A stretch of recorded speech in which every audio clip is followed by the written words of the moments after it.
Hello everyone, Paul Feldman, InsuranceNewsNet. I am here with Chuck DiVencenzo, and we're here in Washington, D.C. for the NAFA Annuity Forum. And I want to talk to you about all of the things. We've got all of these leadership coming in from all over the country. What are some of the hot topics that every advisor should know right now? Well, I think the issue that's kind of come to the foray right now is the fact that just last week, I think it was Vanguard published the 401k accounts are down 20% over 2 years ago. And the significance of that is that we have issues that a lot of the folks in their 50s and 60s starting to get ready for retirement. How do you work that process from taking your 401k and then understanding all the dynamics of deaccumulation? Because it's very different than accumulation, as you know. And the importance of we had shifts in longevity the last couple of years. It went down a little bit in the States, and I think now it'll probably rebound, obviously post-COVID. So understanding the longevity issues, when to take money out, how to do that, and the lifetime income issues. So they're all kind of coming to the foray, and we're in D.C. because there's a number of things that just happened. We've had two different laws passed over the last couple of years that are helping Secure 1, Secure 2.0. And so we're going to go on the Hill to try to get more advocacy about that. But yeah, there's tons of things kind of coming together. And the other big thing that has come full circle in a lot of ways is that most people weren't through a period of high interest rates. And seeing that and what that does and how that plays for the retirement income and inflation. So lots of different things to look at and understand. So is there some topics legally right now that should be of concern for advisors, like the DOL, or what else is going on? Right now I have a lot on my plate as I look out for my membership. There's a number of cases right now that are out there. There were two with the DOL. One got settled, the ASA case down in Florida. And we have this FAC case, which is looking at the DOL fiduciary rule, and hopefully we'll hear something about that in short order. But those two are looking at the current DOL rule, and the DOL is now looking at publishing a new rule. So that's on the DOL side. We also have a couple cases with indices and in terms of understanding the dynamic of illustrations and the like, so we're keeping an eye on those. And then we have one other big issue that we've kind of seen, and that's a new one.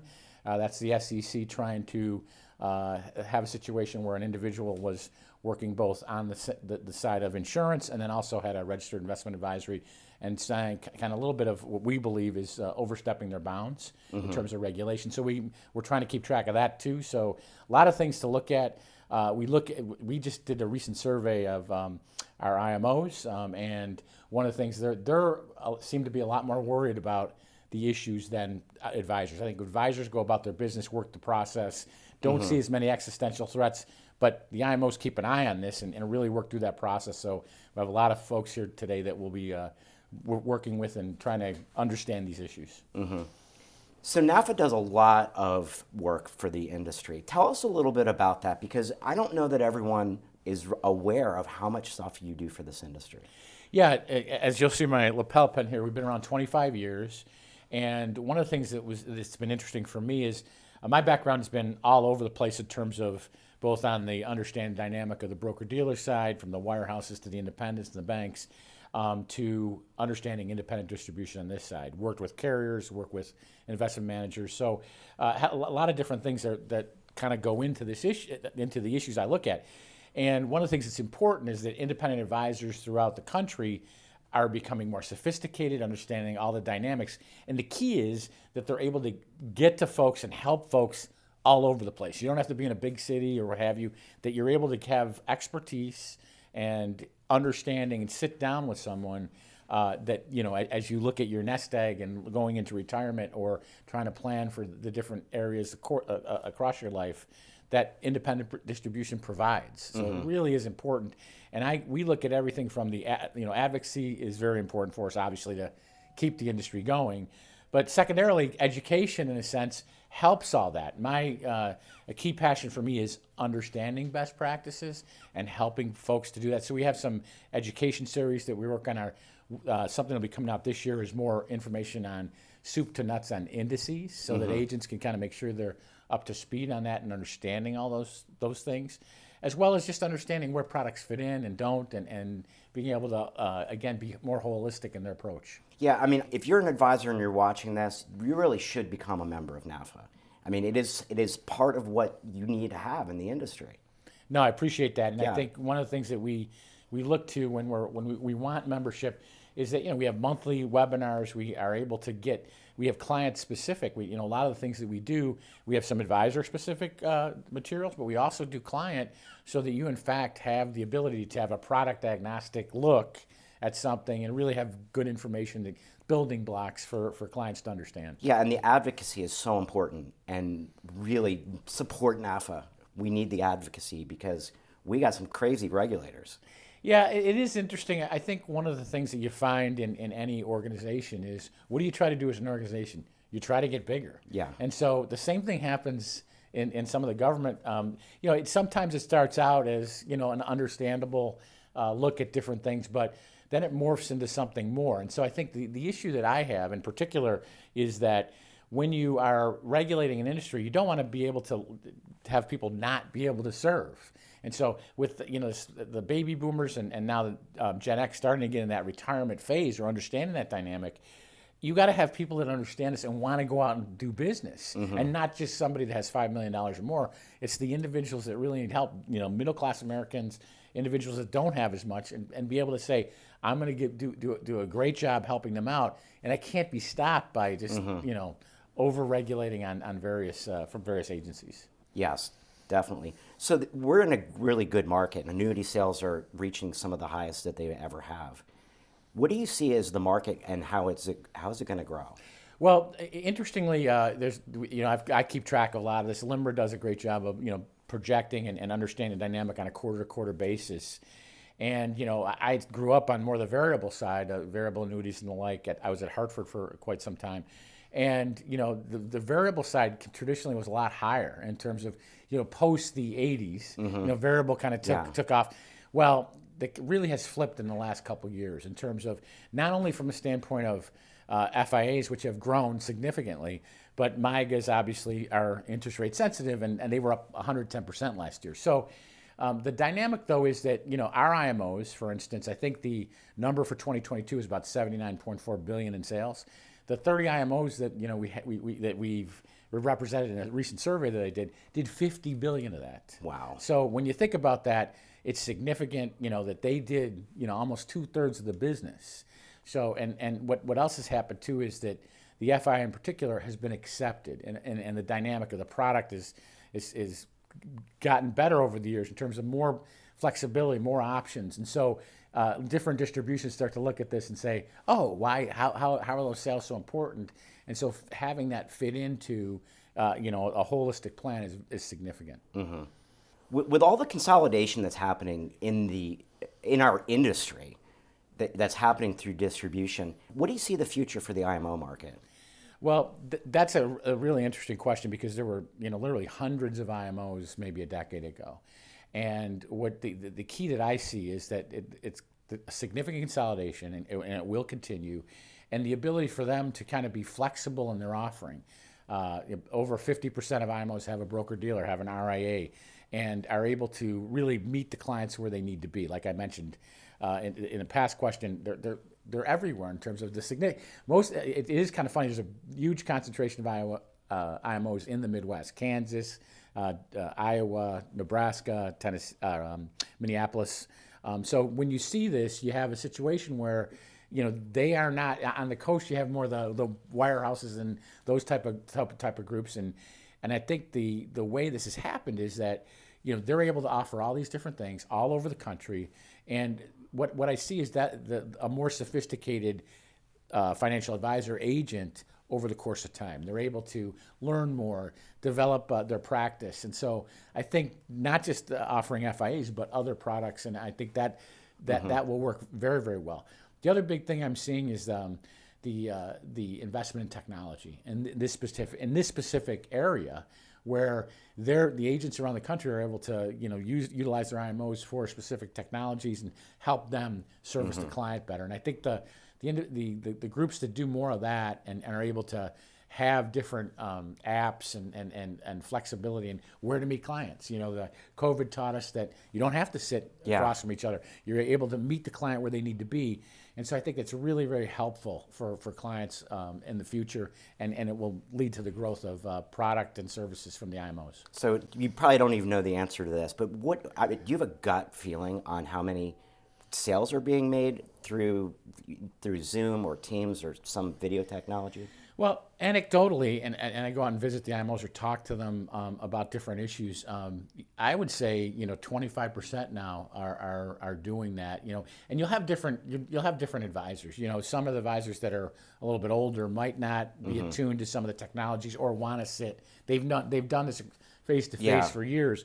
But others, I think that as you look at the other clients, now individuals are in a situation where some want to sit right across from others, but others want to say, this is my time frame, and when can you meet with me? And so Zoom or what have you works for them. Well, it's out of pure convenience. Exactly. It's made it so much easier. It's changed advisors' lives that some of them are just doing it all virtually now. Exactly. Well, you can meet your doctor that way now. So, when you think about that, in this case. But I think what ends up happening is kind of a blend of the two, probably, in my opinion. If I was a client looking at that, I want to get as much information and be able to, like a quarterly update or what have you. Yeah, I could do that on Zoom. But sometimes I want to sit right across, particularly if you have a life-changing issue or what have you. That may be when you want to sit down with someone. Yeah, because the human interaction is very important. Exactly. It still is today.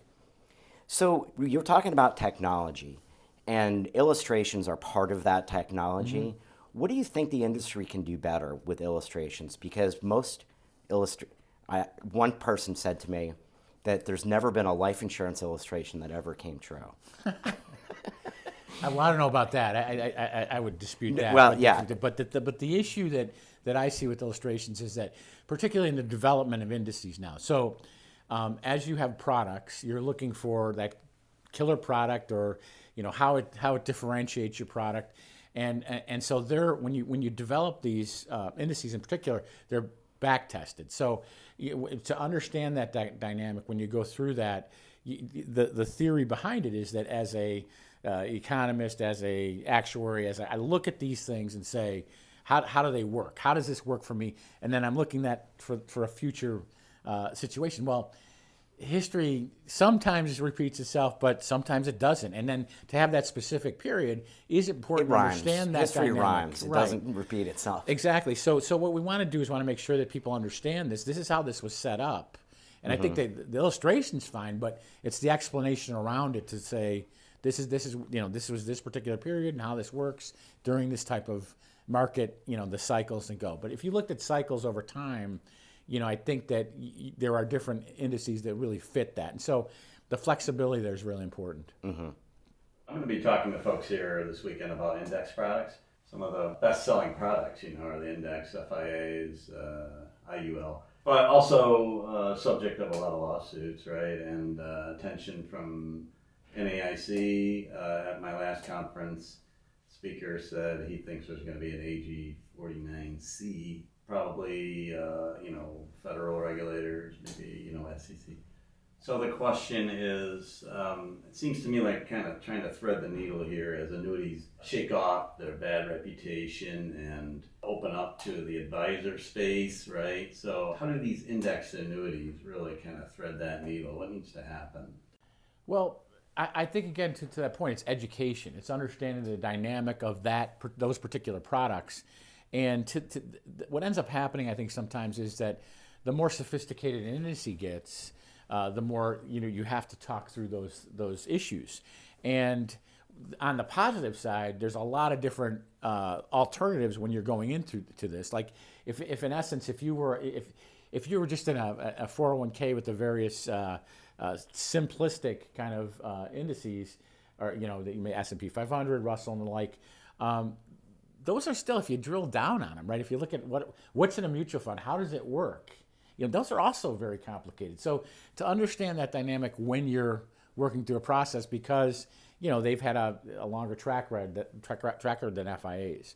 But specifically to FIAs, when you look at this particularly with this group of folks that's 50s and 60s, 70s, they've been through a few things, right? You had, the bubble, the internet bubble. You had 2001, 2008, COVID. And so when you look at that, particularly as you get into where principle is very important, the dynamic of having indices there where you can capture some of the market, but also have some of the fixed income properties. In fact, the more sophisticated RIAs now are understanding these products as bond alternatives and the like, and understand that they actually perform better in certain markets. So then, and obviously from a standpoint of just laddering or doing different things, we haven't had interest rates like this where you could kind of have a situation where you got, over 1 or 2% for a long period of time. So again, understanding those principles and how they correlate and interact. And I think that's where the understanding comes in, and making sure that we communicate it properly to the general public and clients specifically. Go. So with the DOL really contemplating making some changes here, we've been through this before. We've been through the lawsuits. What have we learned from that, and what can we expect? Now, this is kind of interesting because you would have thought that, post the Fifth Circuit's decision in terms of understanding the issue a few years back, that we would have seen something a bit different this time around. Now, that did not happen, and the DOL with their last promulgation of regulations kind of went down a path, and they've lost one lawsuit, as I mentioned, the ASA case. Some of the frequently asked questions in terms of the dynamic of understanding what a fiduciary is. So I think if it were me and I'm running an organization that's regulating, I would wait for the FACC case to understand that dynamic. To your point about how do I work through a process where I want to add a level, but we'll see what they do. Now the issue becomes one that how far can you go, and they keep getting beaten in court. In fact, in the ASA case, they decided not to appeal it because they didn't want another appellate division loss. They even said that in their court papers to the judge in the FACC case. Now, where do we go from here? I think it'll be interesting to see, because I think much like 401k area, where you had for years a certain group of folks that just decided that this is what we should have as a regulation. Right, wrong, or indifferent, this is where we're going. And I think sometimes there's not thought around that. And ultimately, what I feel is that you end up losing the ability to service clients as you add more regulation. So particularly on the lower end, they're trying to protect middle America and folks that maybe can't afford or couldn't afford representation, and now all of a sudden you're making it harder for those people to do business. So I think one of the things that I would say is that there is great regulation in terms of right now from the DOL, from states. We have, I think, 39 states now that have adopted MDL 275, and I would say next year we'll probably into the high 40s. So in essence, that's where. Tell me a little bit more about that. Yeah, a few years there was a model regulation developed by the NAIC, and now 39 states have adopted it. And so some version very close to what's called the model rule 275. And so when you think about that and go through that process, the states always had the regulation of insurance. Now that's where the DOL, the SEC try to sometimes get in, and so I think that's interestingly how we're trying to work that process. The other question is, would we sue or join suits? We are very much aware of our distributions. We have certain things in the IMO distributions that are very, very important to us, and may be more specific than some other trades or what have you. So we work very closely with the other trade organizations and joint trades group to make sure that where we're aligned, we're specific. We want to be one force and work through that process. We would join other trades, and if there were certain things that we felt very strongly about, and if we felt strongly about something on our own, we obviously would litigate that. With all of these industry associations starting to merge and become one, how does NAFA position itself? How does NAFA stand out? Well, I think to that point, we have a very specific distribution, IMO distribution, very, very important. And they have different needs than maybe some of the other distributions. And so the way that I look at it is my job is to make sure that I'm communicating that out. working with the various, we have small, medium, large, very separate members, and then we have the carrier side. So I think over the course of time, I'm very cognizant of those issues to work with other folks. I try to engage and collaborate. I work very closely with a number of the trades in terms of engaging with their CEOs and trying to see where we can work together, and there's opportunities, and likewise we'll see how the industry goes along. As anything else, we have to work with those various trades to see what's best for our members. And I'm a fiduciary, and I look at how that plays out for my members. And as we move forward, again, 3, 5, 7 years out, we'll see how that plays out.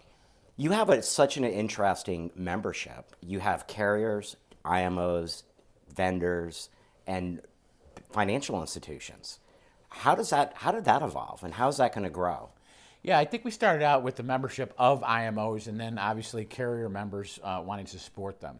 And I think one of the things, as the product has evolved, and back 25 years ago when it started, it was maybe a couple $100 million in sales. Well, now, in the fixed arena, it's over $100 billion in sales. So our particular products, $70 billion just in FIAs. I think 79.4 I mentioned. But when you think about that, the IMO world is significant in that. So all the individuals that come together around that, whether it's compliance people, technology people, indice providers, are all very much involved. And what that does for us as a membership, it increases our, the ability to have intellectual capital, the ability to have dialogue, the ability to have education pieces around each of these areas. And so I think it's really helped both our what we do as a membership, and then from an advocacy standpoint, being able to touch different places and work through that process. So very, very helpful. Chuck, this was an awesome interview. Thank you so much for your time. Really appreciate it. Thank you very much. Thank you.